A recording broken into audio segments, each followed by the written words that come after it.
So I've read recently how, sage can help ward off demons and bring health and, well, Lord knows the Packers have had some demons as of late. And, even Giselle used to do it for Tom and, now she's not doing it anymore. And that's why you're not playing as well. And couldn't find any sage bundles, but could find some incense where I live. And I'm trying to help.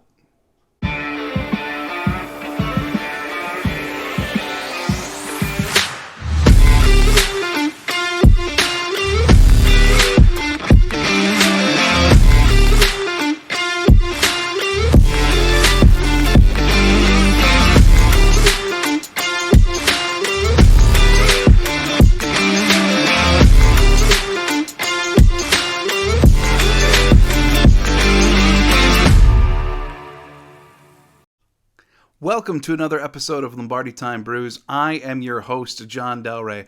Thanks so much for joining me here today as we look ahead to the Packers' Week 6 matchup against the New York Jets in Lambeau Field.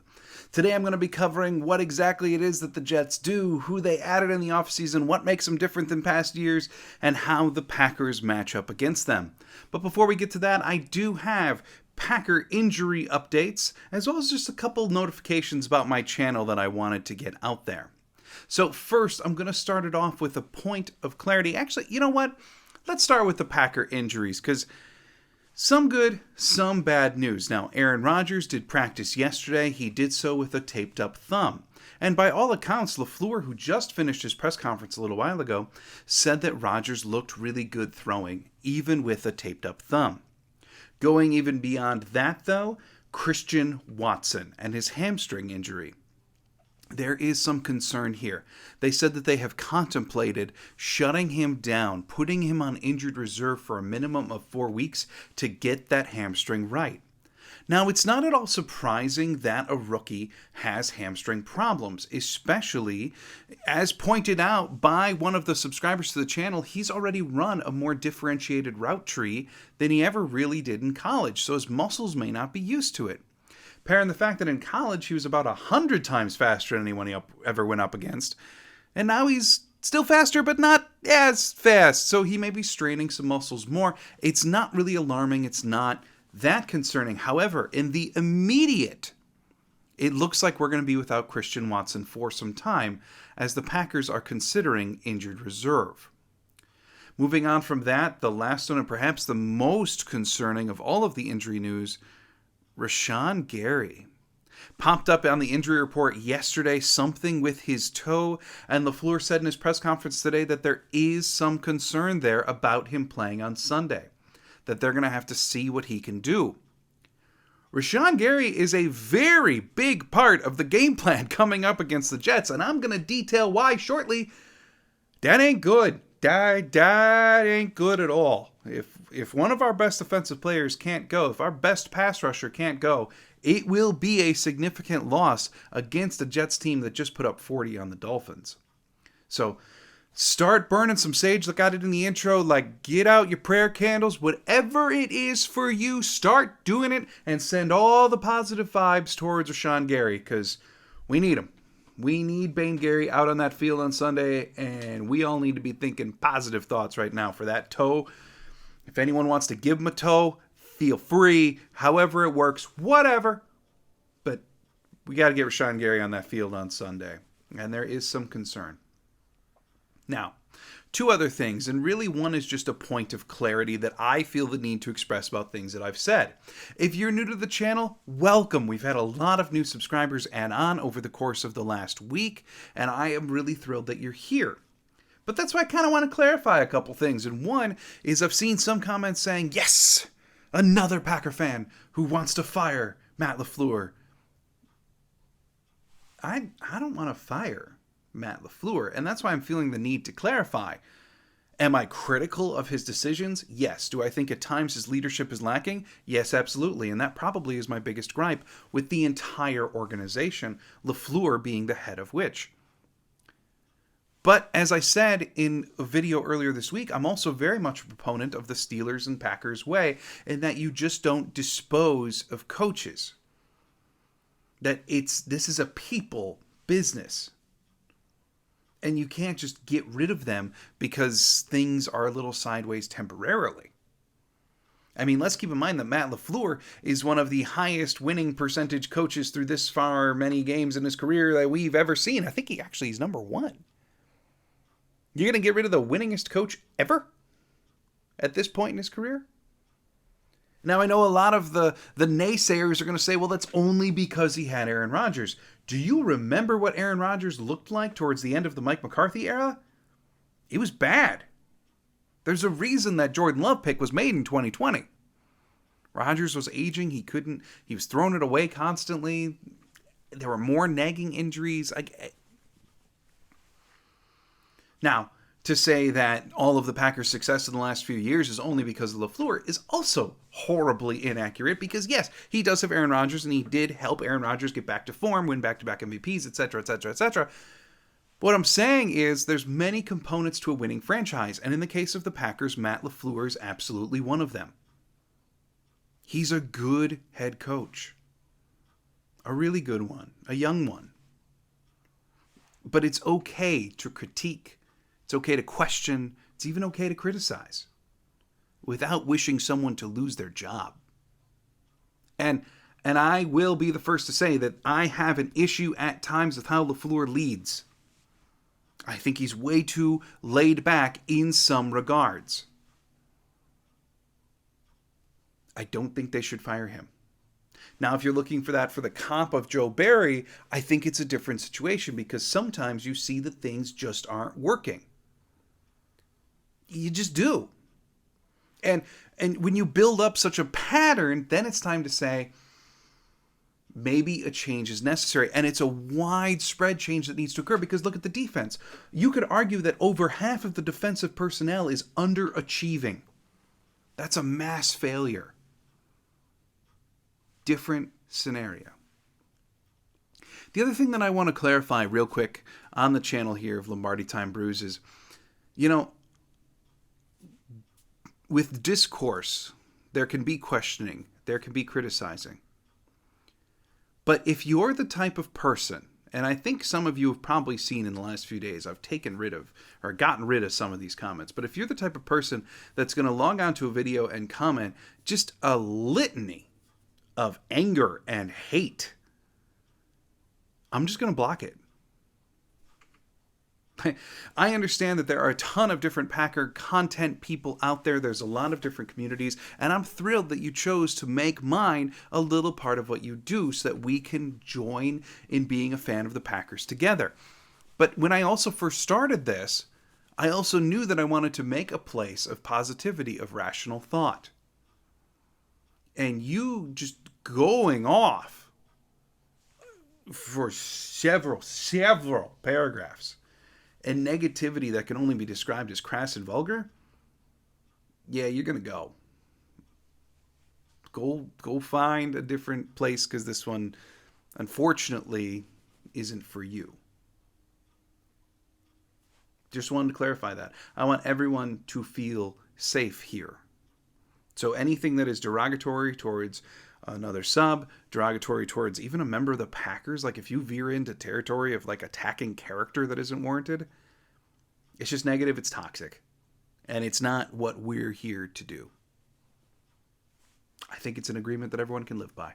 So, enough of that. Let's dive into the Jets. Let's dive into the reason that you are here, the New York Jets. Just like the Green Bay Packers, they are 3-2.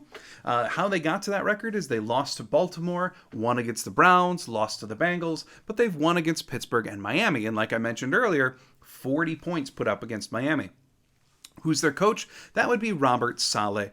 Best friend of Matt LaFleur. Matt LaFleur's brother is also in their offensive coaching staff. The TV coverage on Sunday is going to repeat that ad nauseum. Yes, we all know LaFleur and the Jets are very, very intertwined in terms of who knows each other. And as I'm going to get to, there's some real similarities between these two teams that go beyond just their record. Some of the strengths and weaknesses on each team are quite similar. So how about the last time that they met? Well, that was way back in 2018. Obviously, very, very different circumstances back then for both teams. But the Green Bay Packers in 2018 did pull out a 44-38 overtime win in New York. Rodgers threw the ball 55 times. Jamal Williams was the only running back to receive a carry, and obviously he was their leading rusher on the day. And Robbie Anderson, now Carolina Panther Robbie Anderson, went off for 9 catches, 140 yards, and a touchdown against the Packers, kind of hanging them in the game, but ultimately it was a Packer win. We're not going to talk about this game much because it was in 2018. Things are a little different now for both teams, so we're going to spend no more time there. As of the Jets of today, how did they build this roster? Well, in the offseason, they made a number of additions. This is a team that wants to spend. This is a team that wants to rebuild quickly under Robert Saleh, but also do it correctly. And one of the positions that they decided that they needed to blow up following last year was the tight end position. So in free agency this year, they signed both CJ Uzomah. They also signed TJ Conklin. 2 big free agent additions. Conklin has been contributing for them quite a bit. In addition to that, they also brought in the safety Whitehead, cornerback DJ Reed, who's been playing incredibly well this year, linebacker Quan Alexander, Dwayne Brown they coaxed to keep on playing, who now is playing for them at tackle, and probably their biggest free agent signing was actually on the offensive line, Laken Tomlinson, the offensive guard. Who did the Jets lose? Well, there was some talent that walked out the door, but probably not as much as came in. Marcus May, their previously franchise tag safety, he's now gone. Jamison Crowder, wide receiver, longtime slot wide receiver in New York. Fatou Kassi, nose tackle, defensive tackle type. Morgan Moses, their longtime tackle. And then the 2 previous tight ends, Ryan Griffin and Tyler Kroft, both gone. The draft, the New York Jets had what is shaping up to be a very good draft for the future of their franchise. They wiggled their way into 3 first-round picks, first of which being Sauce Gardner, who is playing, playing like a dude right now. He is doing great. 1 interception, 4 pass breakups for him thus far on the year. Garrett Wilson is their wide receiver. He was another first-round pick, leading the team in targets thus far. Also has 282 yards and a touchdown to his name so far in his young rookie year. Breece Hall, the running back, he was a second-round pick. First-round pick, Jermaine Johnson, was an edge player. Now, he is out injured. They announced that this morning, so we're not going to have to worry about Johnson. But Hall, as I just mentioned, the second-round pick, has really taken over the starting running back duties from Michael Carter, getting more and more action and looking pretty good doing so. One last rookie that I wanted to make note of was Max Mitchell, the offensive tackle, who now is playing pretty regularly for the Jets on the offensive line and doing okay. In terms of the injury report for both teams, I already covered it. Jermaine Johnson out for the Jets. Christian Watson certainly going to be out for the Packers. Rashan Gary maybe. And Tipa, no real details on Tipa, as LaFleur didn't talk about him in the press conference at all. If he doesn't play, that is a bit of a loss on special teams. Just not a game-breaking type loss. So what are the matchups that matter? And really there are 4 of them for the Jets versus Packers. Number 1, the Green Bay pass rush against Zach Wilson. Zach Wilson missed the first 3 games of the year with an injury, but he's been back for the last 2. And some traits have become crystal clear in those 2 games. For instance, from 0 to 20 yards in the middle of the field, from 0 to 20, Zach Wilson has been thus far 15 of 18 for 240 yards and a touchdown. 15 of 18 across the middle of the field, which is at times a place that the Packers have done really poorly covering. 15 of 18 across the middle of the field. Now, these are the numbers that matter most. Zach Wilson, when he's been kept clean, he has a 70% completion rate. 416 of his 462 yards through the course of 2 games, 416 of 462 have come as he has been kept clean. He also has one of the highest PFF grades of all quarterbacks in the league when kept clean. Now, you want to know what the numbers are like when he's under pressure? This is a true Jekyll and Hyde. When he's under pressure, it drops all the way to only 18% completion. That's 46 yards, 2 interceptions while under pressure. Now, you may be wondering, blitz, pressure, they're not the same thing, and the Packers really hate to blitz. What are the numbers like? Because Aaron Rodgers, earlier in his career, also had some rough numbers under pressure, but then would kill it against the blitz. What's Zach Wilson like against the blitz? Well, bad. Again, Zach Wilson does not perform well against the blitz. Even blitzes that don't seem to hit home. Now, the numbers aren't as disparate as what is kept clean versus under pressure, but there's still a difference. He is not as good of a quarterback against the blitz as he is against base fronts when he's kept clean. He's just not. And if Rashan Gary's out, that's a massive loss to the Packers' attempts to get him under pressure. We know Joe Barry has to play more aggressively. He said so himself. But this is also a Packers defense that very rarely blitzes. This is the week to get after Zach Wilson and put him under pressure. If you can do that, you completely neutralize the New York Jet passing attack. Now, another similarity, just to make note of this with the Jets passing attack, is there are some things that are very similar between the Jets passing attack and the Packers. For one, it's what I like to call a mosaic offense. Several pieces making up the whole. As an example, they have 4 different receivers with over 200 yards receiving to this point, Corey Davis having the most among them. But they've got 5 players who have at least 27 targets. The most targets on the team is with rookie Garrett Wilson at 38. They have 5 players between this window of 27 and 38 targets. It's a lot. I mean, it's a lot of pieces looking to make up the whole. Very, very similar to Green Bay. Speaking of Green Bay's air attack, that is the matchup that matters, number 2. This New York Jets secondary is no joke. Sauce Gardner's off to a great start, but even then, free agent signee DJ Moore, starting on the opposite side, has done a great job so far this year. Both Sauce Gardner and DJ Moore have completion percentages against them of under 50%. Here's a little comparison stat for you, which is quite disturbing. But to this point in the year, through 5 games, the New York Jets have 7 interceptions. They also have 15 pass breakups. The Packers, over the same stretch, 1 interception, 4 pass breakups. That's bad. New York Jets, they are a splash defense that is making plays, creating turnovers. Now, they can be beat, especially in the middle of the field, when you attack their safeties. Because the safeties seem to be the weak spot in terms of coverage. They do other things well, but in terms of coverage, they're a weak spot. Now, that would be Jermaine Whitehead and LaMarcus Joyner. Joyner has 2 interceptions, but he has one of the highest completion percentages against on this entire defense. Whitehead has the highest one, coming in at over 80%. So if you're looking to attack, that's where you're going to be looking to attack. The New York Jets, on the whole, have given up the 9th fewest passing yards in the NFL. The Packers are 2nd fewest. Now, part of that for the Packers, because they don't get thrown on so much because their rush defense is so bad. But, nonetheless, the Jets have given up the 9th fewest yards, and they're pairing that with splash plays that break up passes and get turnovers. In addition, if you're going to attack the middle of the field, if you're going to find who to attack, you need to get the ball out quick, because Quinnen Williams is a man on a mission.